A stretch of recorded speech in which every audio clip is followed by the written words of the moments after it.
Hello नमस्कार दोस्तों, मैं ब्रजेश कुमार शर्मा, आपका दोस्त, आपका साथी फिर आपके लिए लेके आया हूँ एक नई कहानी और नए जोश के साथ। कहते हैं ना दोस्तों कि हर व्यक्ति का अपना एक अनुभव होता है और उस अनुभव को साझा करता है उन व्यक्तियों के साथ में जो उसके नज़दीक होते हैं या जो लोग उसको समझने का प्रयास करते हैं। एक कहानी के माध्यम से आज मैं फिर आपको बताऊंगा कि मेहनत कभी बेकार नहीं जाती है और आपका दृढ़ निश्चय, इच्छा शक्ति आपको हमेशा आगे लेकर जाती है।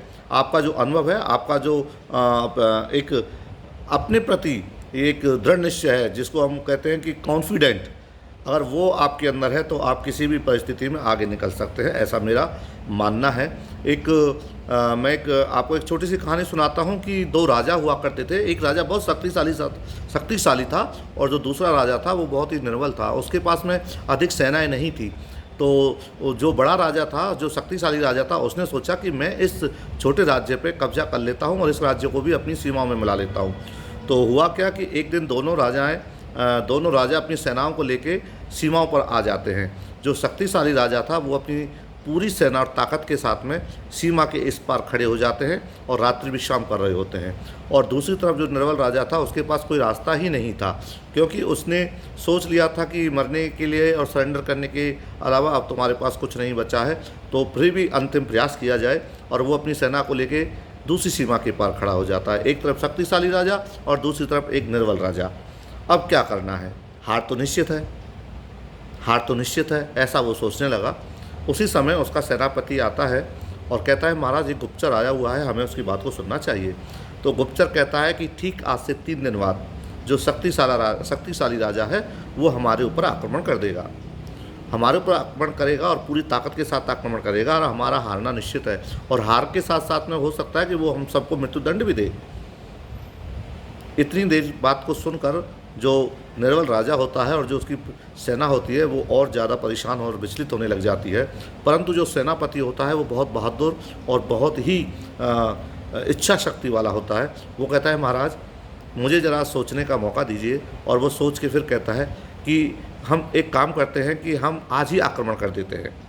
या तो वो तैयार नहीं होंगे, और तैयार नहीं होंगे तो हमारी जीत निश्चित होगी, और तैयार होंगे तो भी वो इतने ज़्यादा संभल कर नहीं बैठे होंगे, इस परिस्थिति को संभलने के लिए वो तैयार नहीं होंगे।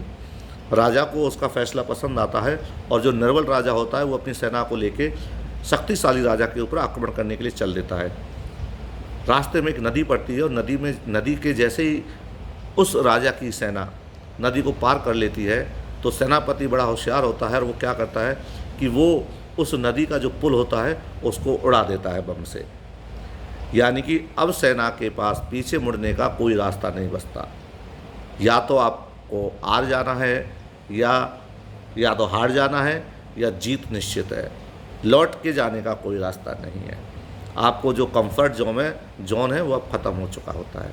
और दोस्तों, आपको सुनकर बड़ा आश्चर्य होगा, उस शक्तिविहीन सेना ने, जो अपने आप को समझ रही थी कि हमारे पास कोई ताकत नहीं है, उसने जाकर रात के अंधेरे में उस शक्तिशाली सेना के ऊपर धावा बोल दिया, आक्रमण कर दिया। और वो संभल नहीं पाए। जब तक वो संभल पाते तब तक उनका सारा जो भी उनके पास में हथियार थे, जो भी उनके पास में असला था, जो भी उनके पास में लड़ाई के दौरान युद्ध में जो सामग्री यूज होती है, वो जो भी कुछ था वो सब कुछ उन्होंने अपने कब्जे में कर लिया और उस शक्तिशाली राजा को कैद कर लिया। तो ये होती है दृढ़ इच्छा शक्ति। ये होती है कि विपरीत परिस्थितियों में किस तरीके से आप अपने संयम को बनाते हो, अपने धैर्य को बनाते हो। असंभव कुछ भी नहीं है दोस्तों, असंभव कुछ भी नहीं है। आपको आगे बढ़ने के लिए, आपको जीवन में परिस्थितियों से निकलने के लिए अपने आप को संयमित करना पड़ेगा, सचेत करना पड़ेगा, जागरूक करना पड़ेगा और अपनी इच्छा शक्ति को दृढ़ करते हुए आगे बढ़ना पड़ेगा।